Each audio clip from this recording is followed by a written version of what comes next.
There was a point when I realized time wasn't chasing me anymore.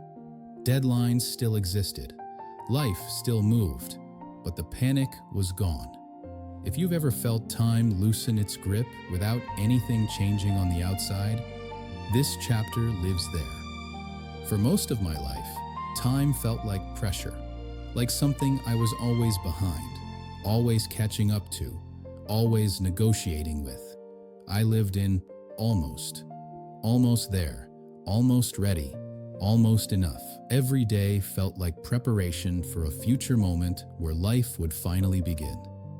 I didn't notice how exhausting that was until it stopped. It wasn't dramatic. There was no revelation, no breakthrough moment. Just a quiet realization one day that I wasn't rushing internally anymore. The clock still moved, but I didn't. At least not the same way. I had stopped measuring my worth by how quickly I progressed. Stopped treating every pause as a delay. I realized how much urgency had shaped my behavior. How often I spoke quickly to stay relevant. How often I said yes to avoid falling behind. How often I pushed myself forward without asking where I was actually going. Time had never demanded that. Fear did. Fear of missing out, fear of being left, fear of being forgotten.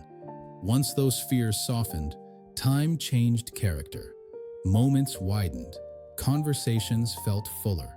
Even difficult days felt more grounded, not because they were easier, but because I was present for them. I stopped living ahead of myself, stopped rehearsing conversations that hadn't happened, stopped dragging the future into moments that only required attention. Time didn't slow down.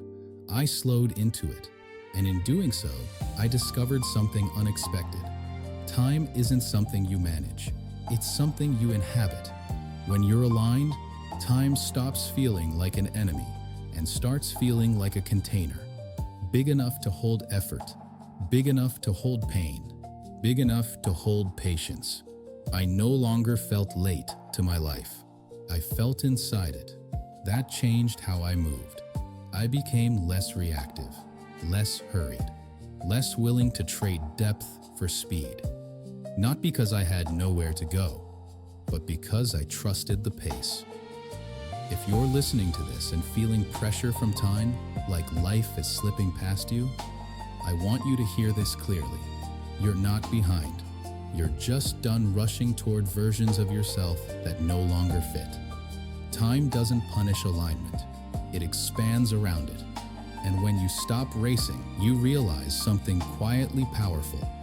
You've been exactly where you needed to be the whole time. Let's say you're standing on one of those moving walkways at an airport. It's carrying you forward whether you're ready or not. People rush past. Announcements echo overhead. Everything feels urgent. Then, at some point, you step off.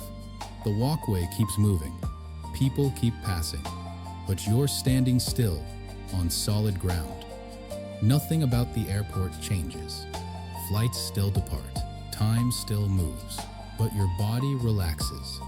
You're no longer being pushed forward by someone else's pace. You walk when you choose to walk.